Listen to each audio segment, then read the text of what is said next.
This episode of the Disney Nerds podcast is brought to you by touringplans.com. Spend less time in line and more time riding your favorite attractions. Visit touringplans.com. My name's Bob, and I'm glad you guys are here tonight. Before we can get all wound up, I want to give a big shout out to Jimmy Horn in the front. And all those folks listening in tonight on the Disney Nerd Podcast. We want to welcome you all. Welcome to the splendor, the spectacle, the sparkling sensation, where the romance, the comedy, and the thrill of Disney fantasies come to electric life. And as our friend Jiminy said, welcome. Welcome to the Disney Nerds Podcast, a place each week where like-minded people get together to discuss all things Disney. We'll help you get your Disney fix on. Here we go. A Magic Kingdom proudly presents, in a million points of musical light, the magic worlds of Disney.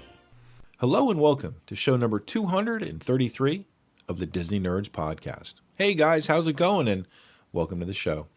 On this week's show, we're going to complete our Disney Nerds Attraction Madness. We're going to do our final four and our final match to come up with the main attraction of the year. With me tonight to help me out is Sam. Hey Sam, how's it going? It is great, Ed. It is wonderful to be here with you tonight. That's for sure. Oh, yeah, yep. Now, Jimmy and Lisa wanted to be here with us tonight to do this final four and final, but unfortunately they could not be. And we did get their picks, though, so we'll be ready to go. And we also have, as we've had through the entire tournament, our Disney Nerds, our Disney Nerds community. So thank you guys for your votes out there. You definitely helped us a lot, and you're going to have a lot to say for this final four. Absolutely, and thank you guys for voting. You did that out at disneymadness.com, and I have to say, absolutely impressed with the amount of votes that we got. A little more every round, which was incredible. Thanks for your votes and your participation, and Ed, I'm already looking forward to next year. I don't know what we're going to do, but it'll be fun next March. Oh, I know. I can't wait. Also, after we do that final four and the final match, we're going to talk a little bit more Disneyland Paris. We're going to go one more show before we get too far away from that, and kind of go over some of the things that we might have missed out when I was talking with the kids, and answer some of the questions that we've had asked about it too.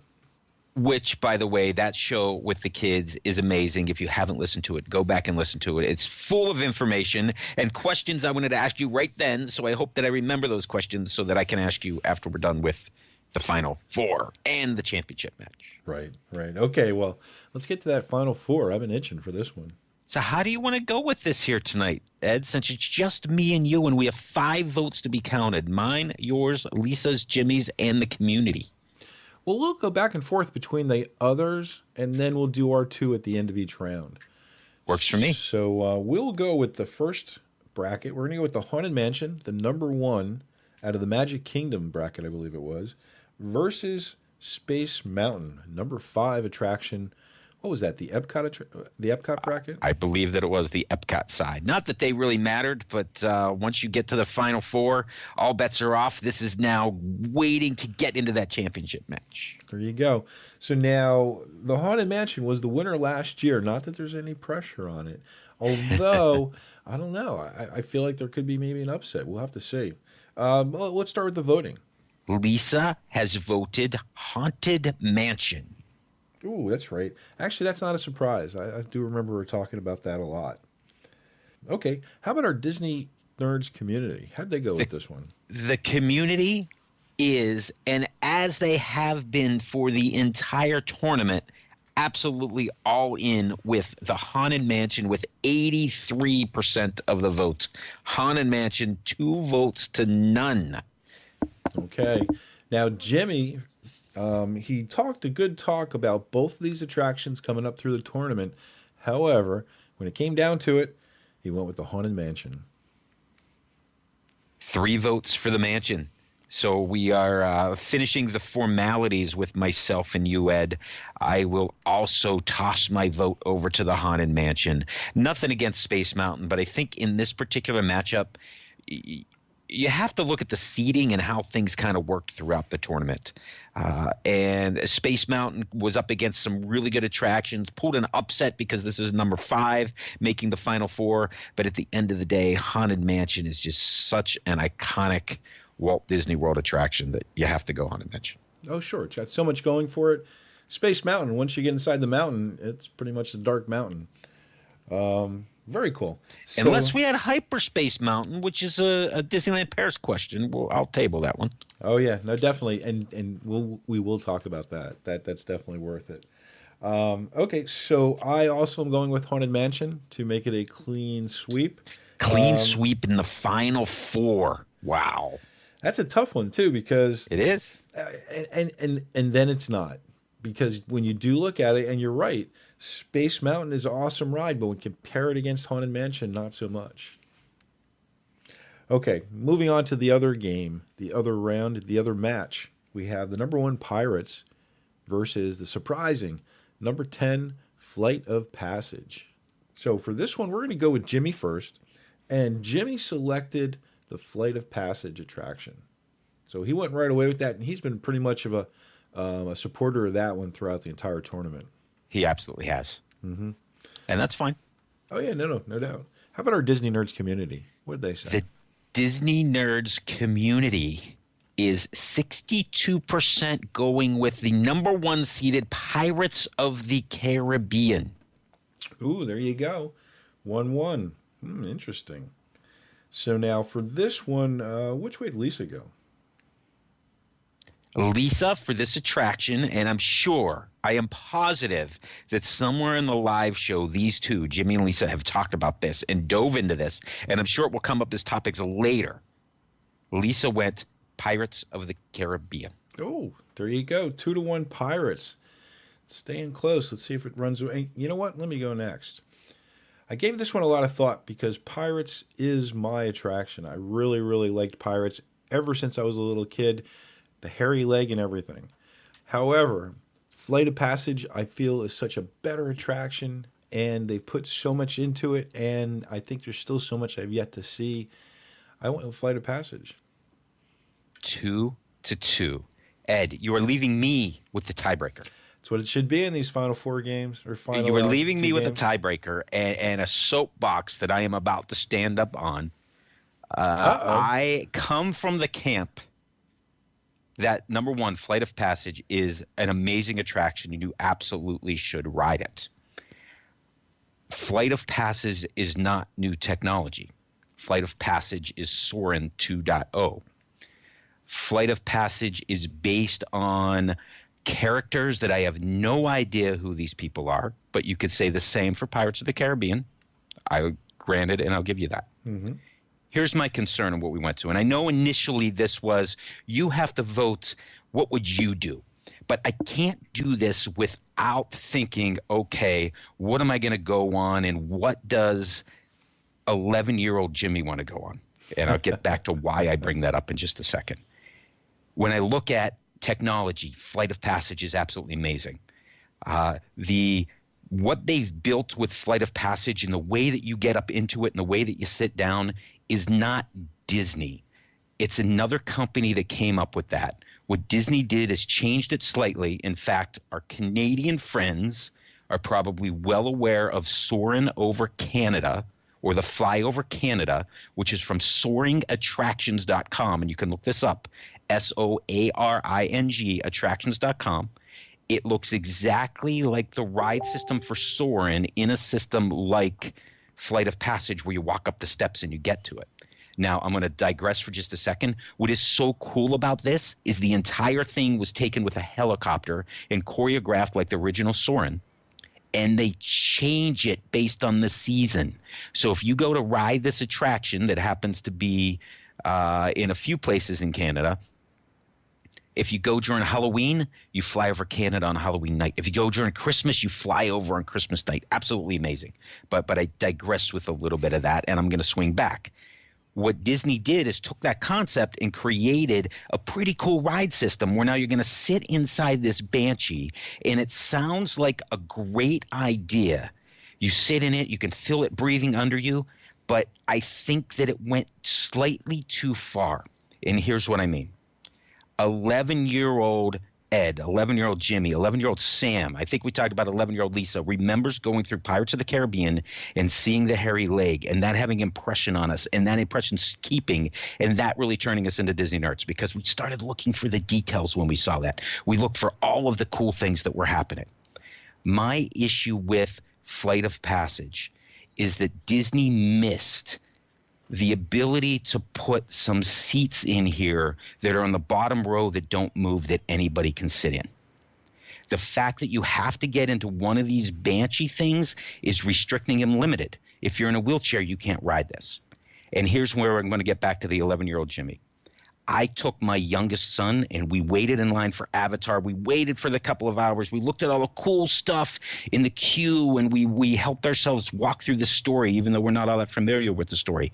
We get up to this Banshee and you go through 2 pre-show rooms, right, which are a little bit creepy and sort of creepy out. And you sit down in this thing. What is this? And you sit in it and this thing comes up around your back and hits you and it starts to shake. And as soon as it does that, my 10-year-old has this look of terror on his face, and he's absolutely doesn't want to be there. And my memory of this attraction is him being absolutely terrified that this thing just went around him and started shocking him. And because of that, I cannot vote for Flight of Passage. Flight of Passage has no business being past the second round when it lost to Toy Story Mania. My vote is Pirates of the Caribbean. And I'm off my soapbox. Literally shocking him, or just shocked him that it like just appeared on his back? And so here's where it goes. It's the thing comes up and it wraps around you, and if you pay attention, this is when you're linking to the Banshee. So it vibrates around you, right? And it's scary to somebody that's not expecting that. Sure. And now this is assuming you can fit in it. And I just remember that look of terror on him. Like, what did you make me do? You told me this was going to be fun. And the problem I have with it, Disney, that's his memory of Flight of Passage. He doesn't remember any of the queue. He doesn't remember any of the ride. He just remembers that thing going around him and him never going to ride it again. That's a 180 complete opposite of the experience we had as 11-year-olds on Pirates of the Caribbean that made us Disney nerds. Sure. And that's my issue with this ride. Right, and you're going to get that reaction from anybody. I mean, I can remember having people react to Pirates even in the negative, too. They were just scared of Pirates. But yeah, that's exactly how it is. Everybody's going to have their own concern. I do like the comment about having somewhere you don't have to ride a Banshee to experience it. I do agree they probably could have done that, and probably could have done that on the very bottom. Well. All you got to do is think about it, the very bottom row. And by the way, there are attractions in other theme parks where you roll a wheelchair right into the bottom row that doesn't move. You put the glasses on, and you get to experience the thing around you, but you're just not in the Banshee, which is restricting and limits a fair number of people from being able to ride that attraction. Right. Yep. Now, all of this said, Avatar is great technology and it's awesome. And you're right. You can see different things all the time. There's just some things that I think they got wrong. When I look at Disney, and one of the reasons I do this, why I started doing my videos, Disney's the one place where I could take my family, my elementary school kids, middle school and high school, all together and everybody have a great time. This attraction to me didn't hit that mark. But for me personally, it does, if that makes sense. I like it. But I'm saying Pirates over it. You live through the terror of your kids. I totally get that. My vote is Pirates. Pirates moves on. The number one versus the number one. A Haunted Mansion, Pirates of the Caribbean. Wow. And I'm positive that later there, and I know, and I hope that Jimmy's listening and he's screaming right now that I'm wrong. I'm wrong. Because someday we'll be able to have that conversation. Right, Jimmy? No doubt. No doubt you will. Okay, guys. So now you've had all week to vote on that final round. Because we were able to put this together early for you. So we're going to go ahead and do the final outcome of the Haunted Mansion versus Pirates right now. Okay, so for this one, we're going to start with Jimmy. And he kind of went right to the Haunted Mansion. So that's a good start for the Haunted Mansion. The winner of last year, again, not to put pressure on an attraction. Okay, so next, let's go to Lisa. Who'd she vote for? I have Lisa's vote right here, and it's no surprise Lisa is voting the Haunted Mansion. That's 2. That's two. Okay, how about let's go with you next. Go with me next. Well, you know what? Here, flip a coin.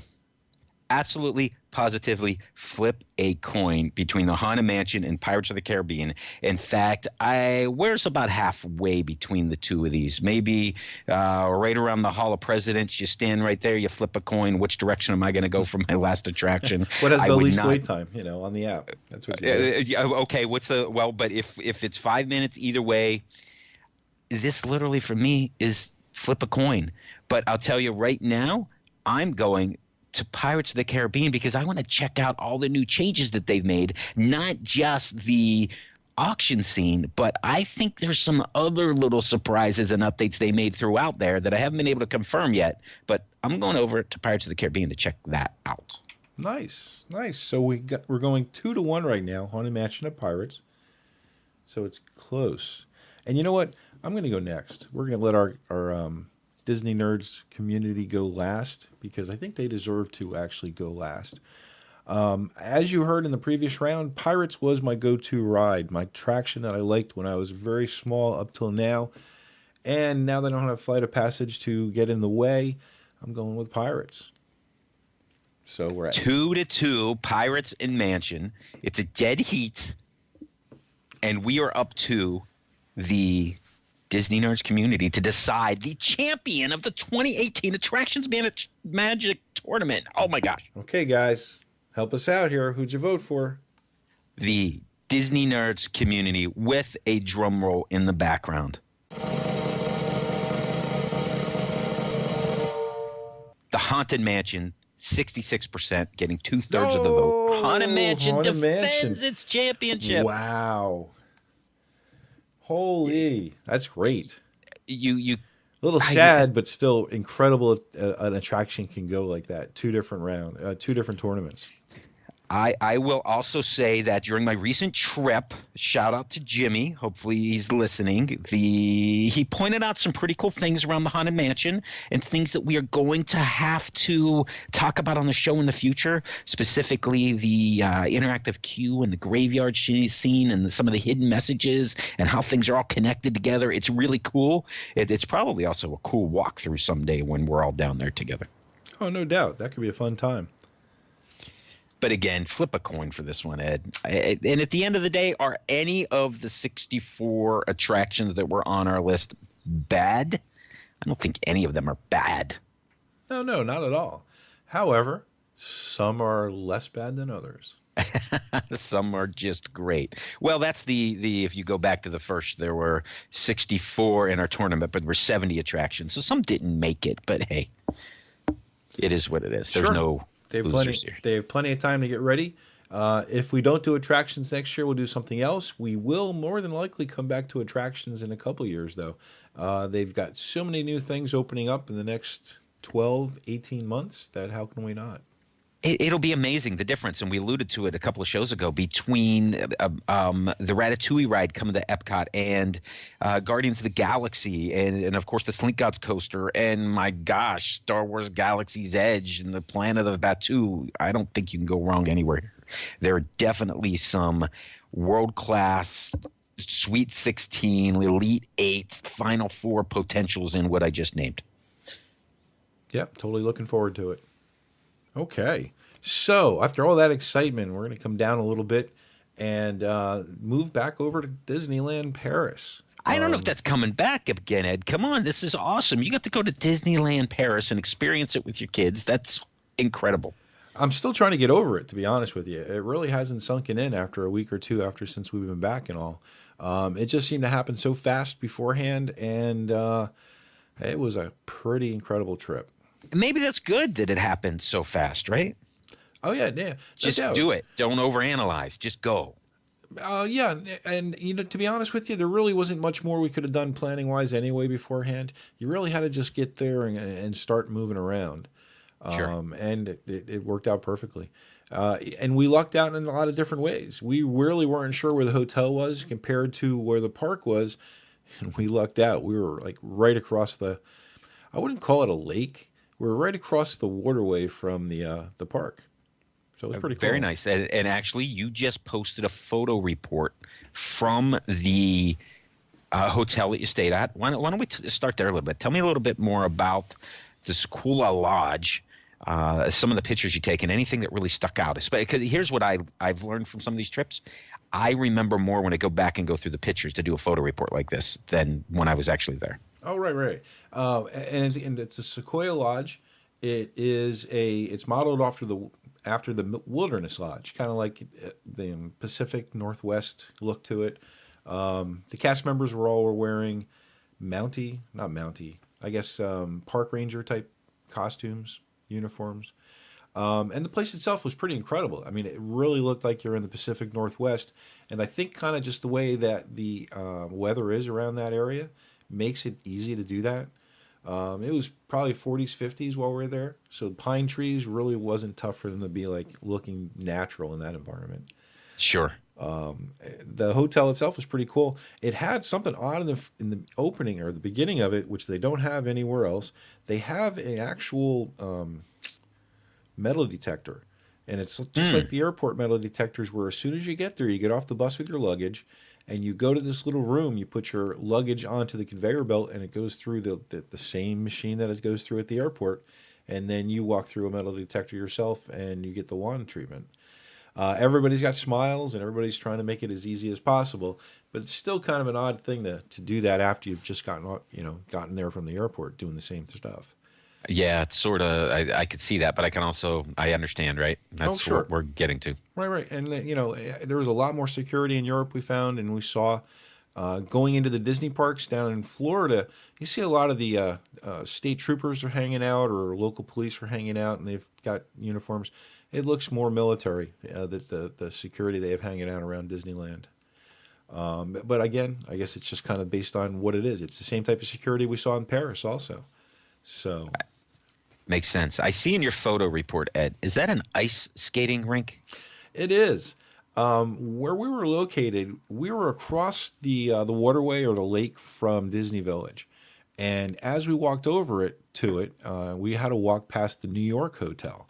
The New York Hotel had an outdoor skating rink, which was one of those plastic skating rinks, so it's there year-round. And you can borrow the skates or rent the skates in the little building right next to it. And it was named Rockefeller Center, or was labeled Rockefeller Center. That's kind of cool. It was. Now, when you see the picture of the New York Hotel, though, it kind of is a stereotype-looking New York City skyline. Yeah, the kids and I were kind of like trying to figure it out. It looks like a bunch of steel mills, if you ask me. Right. Well, yeah, sure. Or a bunch of condos or something. It's just interesting, and it makes me think, could you imagine an ice skating rink at a hotel in any Disney park in the U.S.? I mean, if there's a Canadian hotel coming somewhere, or maybe they could put an ice skating rink in Canada. You know what it would have been, though? I could have seen it if they would have used this material at the All-Star Sports, and you had Goofy on the side in his hockey gear, perhaps. Yeah, okay. So the potential is there for a little bit. However, I think just the matter of people falling down and getting hurt would prohibit it from anywhere in the United States. I would think so. And you know, when it's, what do you have a window of? Maybe you could do it in January and February, and that's it in Florida? No, hang on a second. It's a material that doesn't melt. It's plastic. Oh, really? So it is a year-round ice skating rink, and it's made out of It's not ice. It's just some kind of plastic. That's cool. It's a very slick plastic material. You still are using some type of skates. They weren't rollerblades. They looked like they were blades. And so, yeah, no, it's a definitely year-round thing, which is, again, why you could have had this down at the All-Star Sports, perhaps, as some type of. But again, the falling factor, I don't know. Is it soft? Did you try it? No, we didn't try it, and it was hard. It was hard like ice. It was definitely a hard surface. Yeah, we walked past it a bunch of times, and even though that picture doesn't have anybody on the rink, every other time we passed by it, there was at least 4 or 5 people skating around. Cool.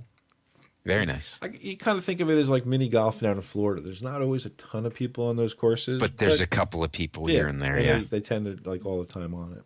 Yeah. All right, so now when we come out of the back of the Sequoia, if you look right is where the New York Hotel was. If you look left is where the Newport Hotel was, which was kind of like a beachfront type of resort. It looks like the Beach Club, maybe, but bigger. Yeah, and it was huge. It was really, really big.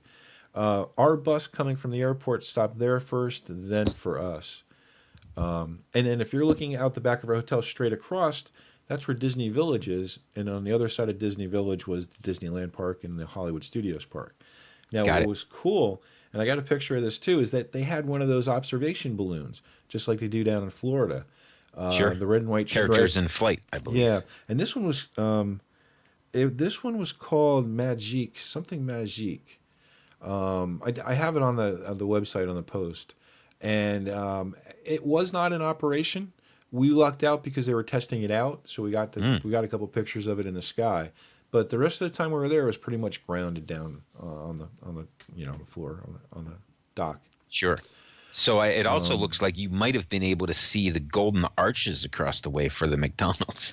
Well, now and that's kind of like, I guess, the comfort factor of Disney Village. The Disney Village is the same as our downtown Disney or our Disney Springs in Florida or the Disney Springs or what do they call it in California. And I tell you what, it's much more closer to the California version because you have the two parks right there, and then the third direction is the Disney Sure, Village. and it looks like that. It's a space thing where you have everything sort of walking distance where, and I've said many times, right, Walt Disney World has the blessing of size and the curse of size. And when I say that, I mean things are far apart. You have to plan where you want to be. But at Disneyland, you can have a breakfast in Disneyland and then lunch at Downtown Disney and dinner in California Adventure, or flip them around any way you want. Sure. Looks like you could have done this here. Yep, very easily. And put those other 3 hotels or 4 hotels into the mix too. The one hotel I didn't mention was the Disneyland Hotel at Disneyland Paris, which is the entrance to the Disneyland Park. Yeah, that's pretty cool. It was, and it's kind of like you have to wrap your mind around it a little bit. As you're walking up to the Disneyland Park, you go through security, and that's really kind of a cool thing too. If you're walking from the resorts, you went through your own security check, as opposed to if you took the bus from the resort to the bus stops at Disneyland Paris, and then you got off there and you went through security checks. That's where everybody from the parking lots and the buses all go through. So the line was huge every time you would do that. We stopped. We just walked. So you went through security at your hotel before you got on the bus? Well, actually, all the hotels walked into the one choke point right before we got in the Disney Village. Okay, got it. But if you did take the bus from the resort, once you got off the bus, it was in such an area that it funneled with everybody from the parking lot and the buses into their security area. It was just such a pain in the butt doing it that way. Got it. It kind of reminded me of Hollywood Studios, where you used to have that really cool security entrance on the left side. I think we might have mentioned that earlier. Perfect. It was exactly like that, where it was almost Used like to a private be. entrance. It's not there anymore. It's so disappointing. Yeah. And their security check had the same thing, where they have your bags go through a conveyor belt machine, and then you just yourself went through one of those walkthroughs.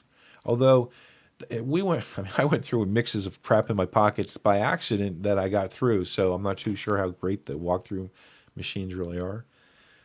Between cameras and change and stuff that normally would be taking out. Disney Village itself was pretty cool, and it had really, really familiar stores. You're talking about McDonald's. We went in McDonald's one day, just the kids wanted to get something they were familiar with. And they had and I had to take a picture of it, they had the Royale, which is their version of the Quarter Pounder. And if anybody's a Pulp Fiction fan, you remember Vince Vega explaining the whole reason behind it, because of course a Quarter Pounder in Europe doesn't exist since they use the metric system. Right. I never thought about that, but it makes complete sense. And it was cool to see it on a menu being real. So I mean, that's kind of the weird stuff. That is cool.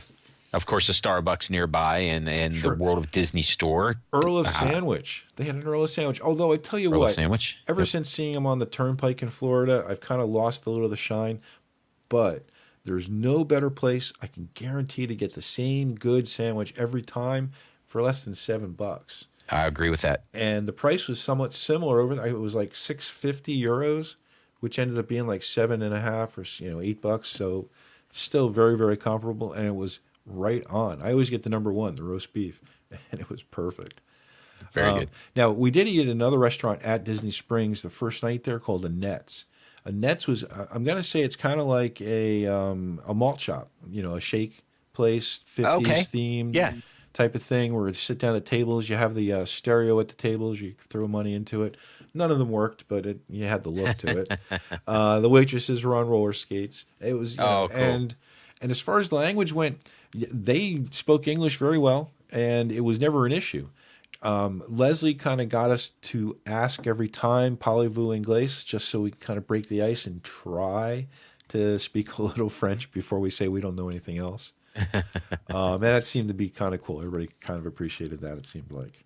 Any hidden Annette Funicellos or anything like that around? You know, we were looking and we did not see anything. And it didn't even really kind of get the theme of that it was based on Annette Funicello from outside, but how can it not be? Looks like a 50s car hop. That's Right. what I'm seeing when I look at pictures. Right, pretty much, which, you know, maybe based on her and Frankie Avalon movies, perhaps.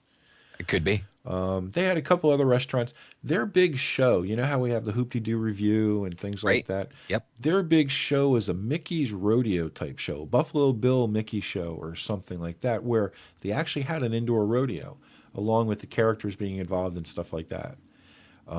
We did not attend it. It was, you need reservations and they were way out. But yeah, it if was, you only got a few days, I don't know if there's time for that. oh, sure, no. And it was interesting in that the area that it, like where the entrance was and the outside, really did not look that big compared to how big it was inside.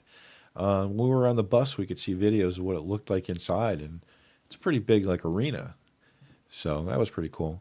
Very nice. So once you get past Disney Village, it looks like Disney Studios Park is to the left with Disneyland straight ahead. Want to head over to the Studios Park real quick?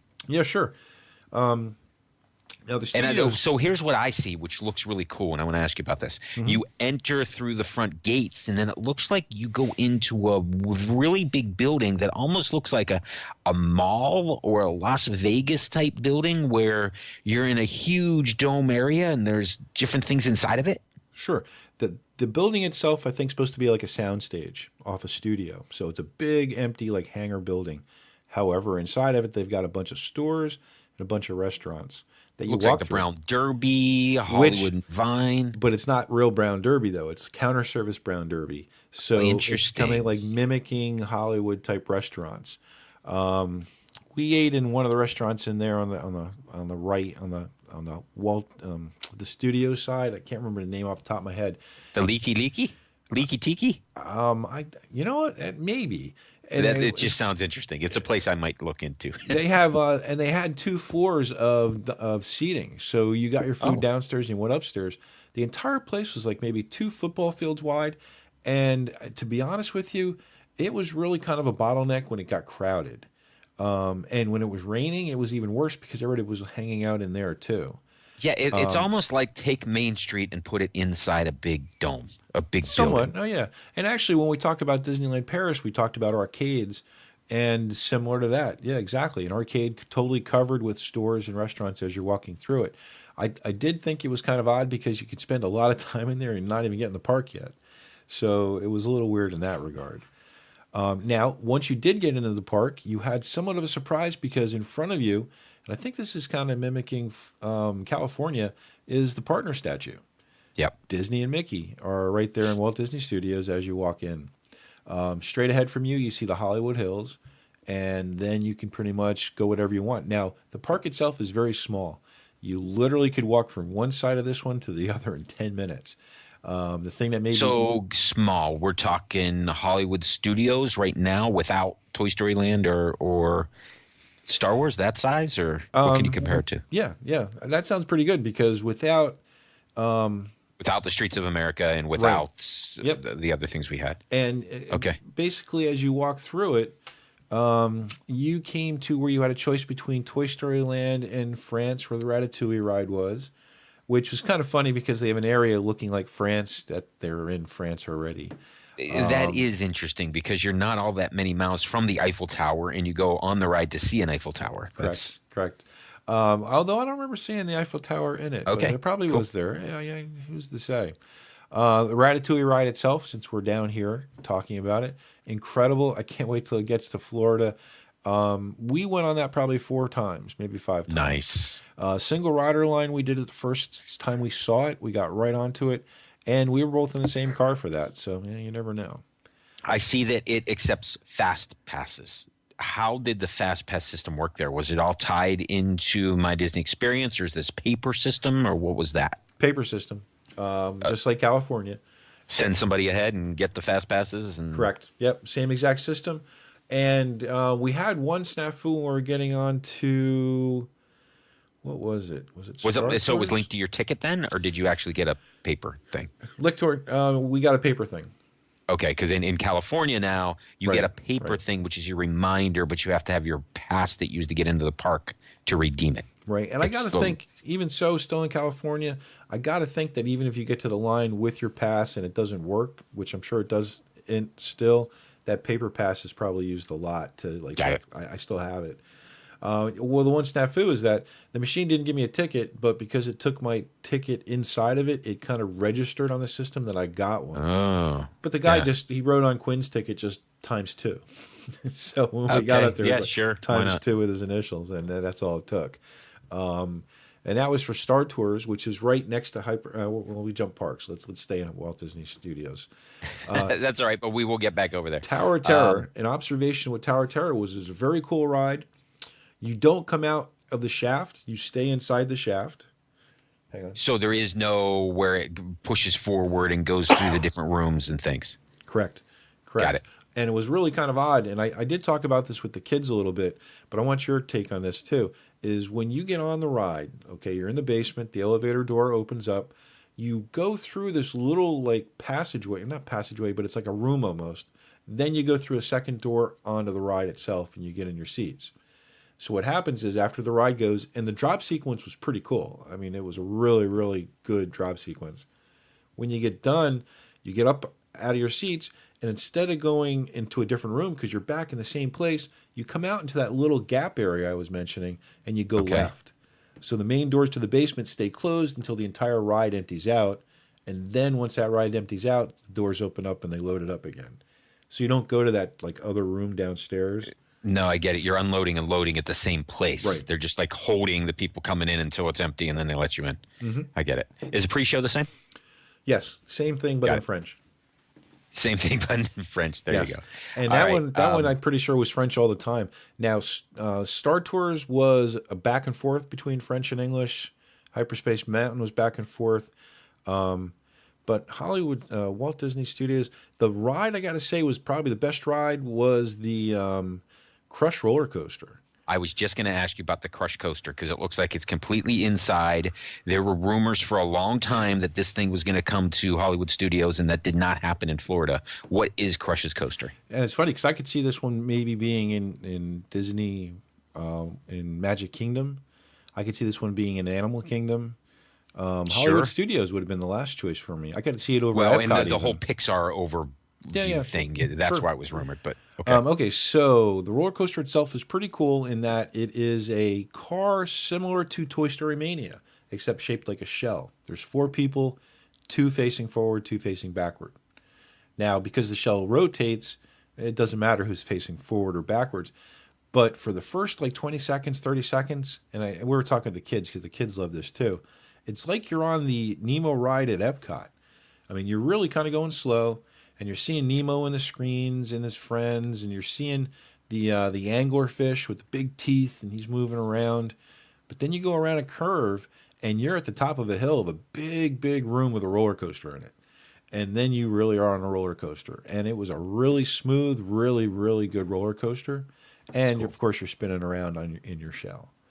Is it you spin it, or it spins as spins part itself. of the ride? And it's spins not, itself. Yeah, and it's not bad. It's not as like gratuitous as the Animal Kingdom dinosaur, the spinning one there. That's sort of what I was wondering. Yeah, no, it doesn't seem like it's that bad. And to be honest with you, I don't remember the spinning as much as I remember how great the roller coaster was.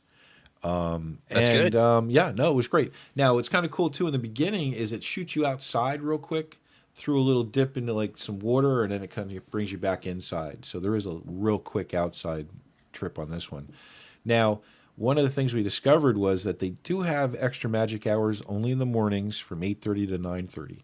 The parks themselves open to 10, which is crazy.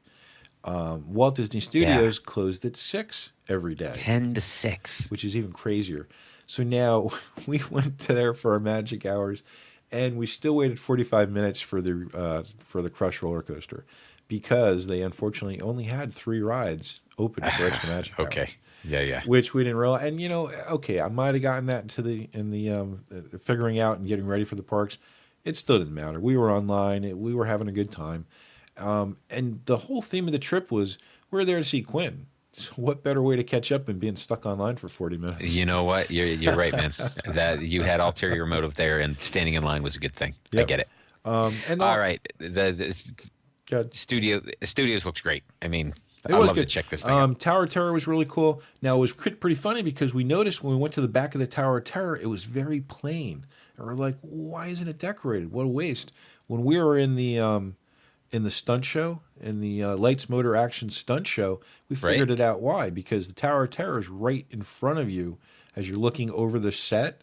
So if it looked really super Tower of Terror, it would have taken away from that set of the French From town. the scene that you're in back there. Correct. It makes sense. Correct. Now There's always a reason, right? right, and it was super cool to figure that out afterwards. I was looking at my pictures.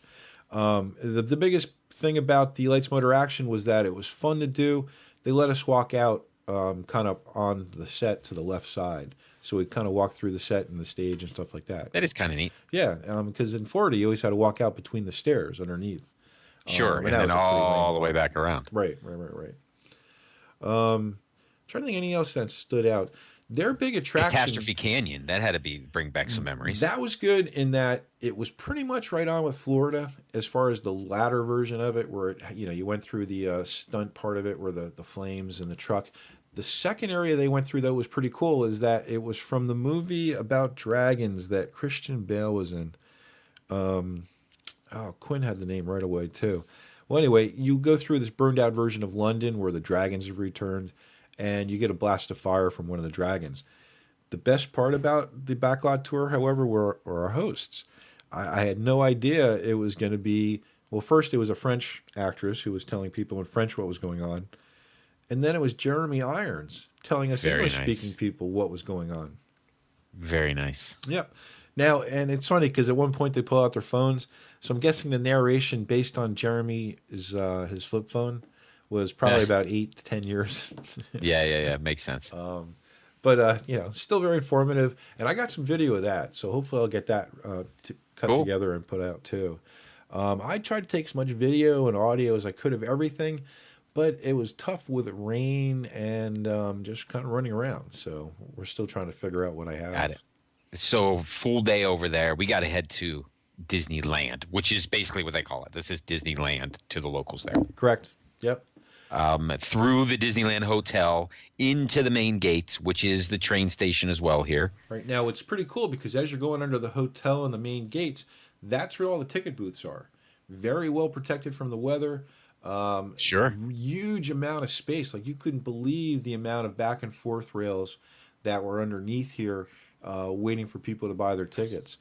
And it was just amazing.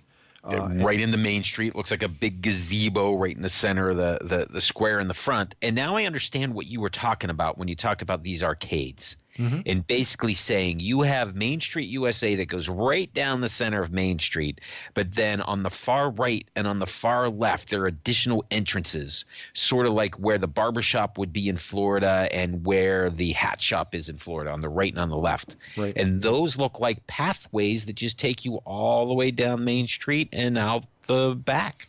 Mm-hmm. That's pretty cool. And either side, you could spend a lot of time in there. If it wasn't like our first time in the park and if we weren't trying to buzz through them to get the stuff, you really can see a lot of stuff. One is based on the Statue of Liberty and the gift that was given to the United States from France and all the history behind it. So you see a lot of things in there about that. The other side was we came up with a theme of a steampunk America, because they showed a lot of cities from the United States, but they kind of had like a steampunk tweak to them. So I couldn't really figure out the story in there, but it was all still pretty cool stuff. That's cool. Looking at Main Street, the one thing that jumps out to me is from Disneyland, California, where the restaurant is Walt's, an American restaurant. Mm-hmm. That looked pretty cool. Yep. They also, not that I want to go to Paris and eat in an American restaurant, but you know what I mean. Right. Oh, yeah, no doubt. They also had their version of the Crystal Palace down at the other end of Main Street on the right side instead of the left. It's really cool going down Main Street because, in all the different parks, they look alike and they look a little bit different. Yes. They had windows. I took many pictures, not many because there weren't many windows with the names on it, but the ones that were there I did. So I'll go over those down the road, see if I can recognize any good names. Yeah, absolutely. Definitely saw Marty's name, Sklar, and the Disney Brothers, of course. So it was pretty cool. Now, Disneyland Paris has the different castle, as all the parks do. This one wasn't as big as the Florida castle, and it was not as small as the California castle. Somewhere in between. Pretty much, and it was pink. That was the other thing that really stuck out, but not birthday cake pink. But it is an anniversary they're celebrating, isn't it? So it could have been. True. To be honest with you, I don't know. That's a good point. I think it's always that color, but I don't know. Yep, it was their 25th anniversary, which was pretty cool. We called it then. The 25 Years of Stars is what they called it. And they had a bunch of different shows based on that and a bunch of different attraction like kicks attached to that too, with the numbers showing up everywhere. Although I think they're getting ready to get out of it once the summer starts. They're getting ready to get into their new thing. They're changing around some of the rides and some of the attractions while we're there. Their 18-month summer spectaculars or anniversary. Right. That's good. You got to squeeze as much as you can. Although they're getting ready for Marvel and a bunch of stuff coming up, so as they are, big stuff. Absolutely they are. Now I would say let's hurry up and run to Tomorrowland because I want to jump on Space Mountain, Hyperspace Mountain, which we'll get to, but I can't find Tomorrowland on this map. No, and you won't. We were looking for it for a couple seconds. We figured it out. Discoveryland was where we wanted to get to, and it truly was Discoveryland. It was actually, for the amount of attractions and things that they had in it, it probably was the most loaded of the entire park. And Hyperspace Mountain was in there, and that was probably our favorite ride of the entire park too. So Hyperspace Mountain, now is this permanent or is this just an overlay, or do you know what they did? The Hyperspace Mountain is an overlay, but it's been staying for a lot longer than I think it was supposed to. Got it. And that's what Hyperspace Mountain was introduced in Disneyland, California, and it's also in Paris. It's an overlay to Space Mountain, which essentially projects, and Ed, you wrote it, I haven't, but you're projecting Star Wars themed items and sounds all over. I would love to see it. They use screens inside, so as you're coming up a hill, you're seeing like a big Star Destroyer in front of you with some ships flying around it. They use a lot of, not real lasers, but like fluorescent lights that light up in kind of sequence, so they look like beams of lasers shooting by. The ships are shooting each other and stuff like that. You're getting a lot of people telling things like, the pilots and stuff like that, all in French.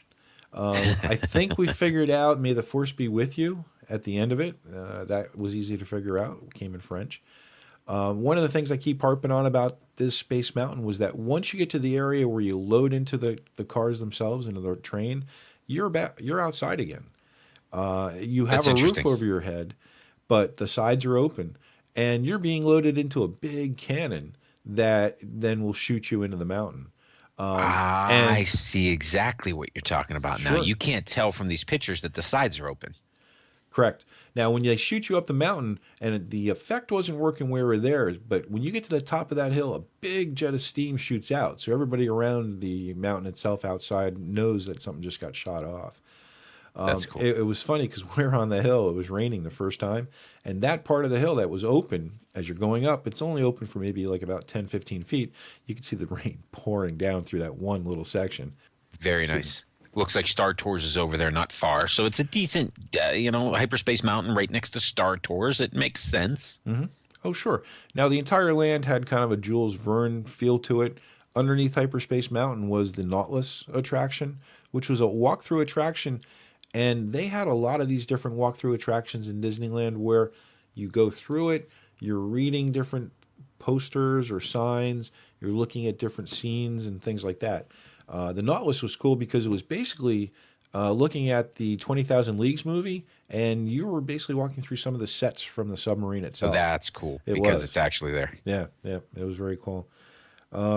Star Tour is nothing different than Florida at all, or California. It was pretty straightforward. We actually didn't even see anything new inside of it. We did go on it when it was a French version, but I understand that one does get switched to English based on whoever's setting it off. Cool. It did exit out into a store. Is that consistent?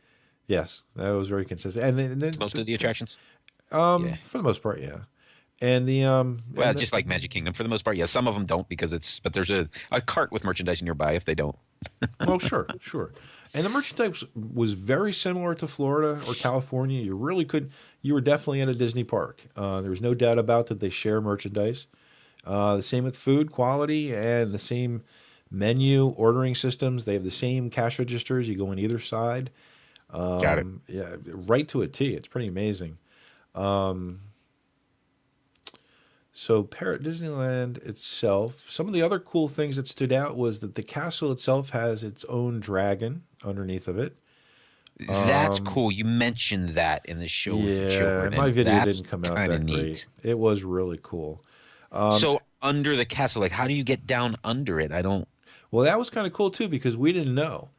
We went through the castle and we first went upstairs because they have an upstairs like kind of level that is open, and it has again more things about the castle, story about Sleeping Beauty and things in that. And then we went back downstairs looking for it, and what we had to do is go to the side of the castle. So if you're in the castle itself looking at Main Street, it was on the right side, as if it's the pathway like in the Magic Kingdom down in Florida, where you can go down past the castle to Liberty Square on that side. Right. And then halfway down on the castle, you saw a lantern or a light post that was shaped like a dragon. So we knew we were getting close, and we went around a corner, and there was the entranceway right there. Oh, that's cool. We went down inside there, kind of twisting path, until you finally got to the room that had the dragon in it. Similar, I guess, to the tunnels on Tom Sawyer's Island when you're kind of tooling around underneath there. With a much better payoff. Yes. It was a much bigger room, too, when you got to where the dragon was. The dragon wasn't as animated as it could be, but it was still cool. Nice. Yeah. Another good attraction was the Big Thunder mountain roller coaster. Was pretty cool. And it was funny because when we checked it out beforehand, we found out it was on an island by itself. And that's the first thing that I noticed. I'm like, it looks like it is the island in the center. It looks like Tom Sawyer's Island, if you're familiar with Walt Disney World. That's what it looks like. It's the middle of Tom Sawyer's Island. Mm-hmm. Very much so. You loaded on it if you were looking at the map on the bottom side of it, I guess you would say, or on the left side-ish. And you basically went under the river then to get to the mountain and under the river to get back. Other than that, it was pretty similar to a Florida ride. The part where you go back upside the mountain where it's exploding all over you and the dynamite's going off, pretty cool, much better, very well animated. Nice. So then it sounds like they may have done some of the things that Disneyland has done where the fuse is sort of flickering and following you up the mountain and it blows up and you get out just in time. That's cool. Right. Now, one of the things we really bummed out about was Phantom Manor was closed. Their version of the Haunted Manor. Yeah. That does kind of stink. Mm-hmm. Yep. Although there looks like an Indiana Jones Temple of Pearl roller coaster not far from where you were. However, don't let that confuse you with anything Disneyland California in the least. Not even close. Not even close. Imagine one of those mice roller coasters or the mouse roller coasters. What was the coaster in Disneyland California on the boardwalk? Goofy Sky School. Yes, that's what it was, kind of. That's disappointing. Right, because when I first saw it originally, I was like, yeah, Indiana Jones, thinking California, and not even close. But it's still a good ride. However, it's, again, mostly an outdoor roller coaster in 45 degree with rain. So take it with a grain of salt. We unfortunately did not get on that. That was the one or two that we didn't do. And I can see why, especially in that weather with some rain coming down. Sure. And you mentioned Pirates when you were talking to the kids. Tell me, Pirates more Disney World, Disneyland Pirates? Disneyland, but not as many rooms as Disneyland has. Hands down, Disneyland California is probably the best Pirates, I think. Yeah, I agree with that, but I've only been on Florida's and California's. Yep. And it just made it to to the final match of our I know, right? Attraction Madness. So there you go. And I'm saying the Disneyland's is better. Maybe that's next year, Ed. It's an international best attraction. Although you'd be the only vote from. That's a tough one. Yeah, we wouldn't get as many votes. It has a restaurant inside of it, cool, just like California did. It had the hill inside of it. I guess that's kind of standard now. Even though it does not go behind the train tracks based on the maps I'm looking at. It Right. doesn't need it. Right. But it's good. The Captain Jack treasure room was very quick in coming and very quick in passing. It didn't seem like it was as big a thing as it would have been in the United States. Yeah, it was pretty good Pirates. The line itself is pretty cool because you go through a big jungle actually getting up into it at one point. That's so cool. You're not always in like the fortress or whatever you're in Florida. Nice. How about Peter Pan? From when I think Peter Pan, love it. Disney World and Disneyland, they're both great. Disneyland's much shorter than Disney World. Where does this one fit? If you did it. And we did not, actually. Peter Pan and Dumbo, we didn't do. Right next to each other. Yeah. Fantasyland, believe it or not, Fantasyland from the morning throughout the entire day is one of the most crowded lands, and then it seemed to be Discoveryland. And it's funny because even the meet and greets ended up getting big wait times also. I think we're being there on Easter weekend didn't help. Yeah, that's right. It was Easter. But, I tell you, considering it was Easter weekend, considering it was the first time we've ever done the parks, we pretty much got on 80% of the rides, if not more. That's good. So we definitely did as much as we wanted to do. That's cool. And I think you mentioned It's a Small World. Dieter did not have characters in it. It did not. However, it was more California than it was Florida, and it was much, much more colorful than either. Which nice. Stood out, which is wild how that happened, but that's something we all three talked about afterwards. That's cool. Very nice. Yep. I'm trying to think what else might have stood out. Disneyland itself. The fireworks show was pretty cool. Actually, they had another show before the fireworks show, and it was dedicated to the National Wildlife Foundation, and it was kind of a sea-based show. So on top of the castle, a lot of fish, a lot of blue. Unfortunately, my camera didn't get that one too good either. We kind of had. Are we focus talking? initiative. I forget the name of this, and I'm not sure if this was a 25th anniversary special fireworks or if it was something they do all the time. It was. But I know they. It took a little page out of the Epcot book. It was a Disney Illumination show. And I think it is the 25th anniversary based show, which has been there for a while. But on the whole, yeah, I mean, it's a definite Disney fireworks show with animations on the castle. Not as much fireworks as the parks down in the United States at all. It was more just the fireworks that were kind of on either side of the castle. I don't remember being there too many huge in the sky fireworks, but then again, it was raining. That might have had something to do with it. So there were projections on the castle? Yeah, 75% of the show are projections. It was definitely more than fireworks. I remember when that premiered, it was supposed to blow you away with the projections, and of course, since then we've gotten Happily Ever After, so we have this similar thing happening now at Magic Kingdom. Oh yeah, same show, just a little different based on the park. It sounds like a great trip, dude. Love it. Oh, it was, and then we got to go to Paris on top of that. The real Paris, very nice, which was very cool. We got to all the attractions, didn't get into many of them, but that wasn't the point on this trip. It was basically just to cover some space, cover some land. But yeah, hopefully to do it again someday. Really cool to get off that bucket list. And the kids and I were discussing on the trip back, China or Japan next time. We'll have to see. Yeah, Tokyo Disney Sea or Shanghai. Very nice. However, look out for Ratatouille. Keep your eyes open for that one. Make sure you get your fast passes. Start looking now. Absolutely. And speaking of that, we can throw some news out there that Toy Story Land fast passes have become available for Walt Disney World. Now, that's kind of cool. What did the article mean by certain hotels? We weren't able to get that figured out. Yeah, so I didn't read into the details, but I think it has something to do with what hotel you've already registered at and concierge for guests and things like that. But sure. Yeah. I got my tickets, I got my reservations, and I'm waiting for the real fast passes to come up. We'll have to see. There you go. I'm sure that they will. Yep, very cool. Okay, guys, well, that was it for today. We got our attraction madness down. Haunted Mansion taking it one more year.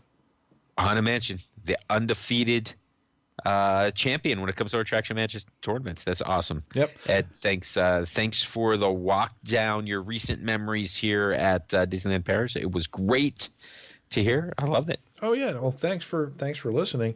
I can't help but keep talking about it. I'm gonna have to. I love it, and that's why I wanted to ask you some questions. I appreciate it, and no problem. And I tell you what, keep watching the YouTube channel for the Disney Nerds podcast. Keep watching our blog. You're going to see a lot more posts from me about the Disney trip, the Disneyland Paris trip. And you know what, Jimmy, tell them how they can get in touch with us. You can email us at questions@thedisneynerdspodcast.com and email us individually at ed@thedisneynerdspodcast.com, jimmy@thedisneynerdspodcast.com, etc. You can send us a message on Facebook to the page, The Disney Nerds Podcast. Join our group, Disney Nerds, Instagram at The Disney Nerds Podcast, and Twitter at The Disney Nerds. Make sure to check out the website, www.thedisneynerdspodcast.com, and watch the live stream every Tuesday night at 9 o'clock Walt Disney World time. Okay, guys. So for Sam, this is Ed, and we're the Disney Nerds. We'll talk to you later. Bye-bye. Congaloosh. If you would like to join our jamboree, there's a simple rule that's compulsory. Mortals pay a token fee. Rest in peace, the haunting's free. So hurry back, we would like your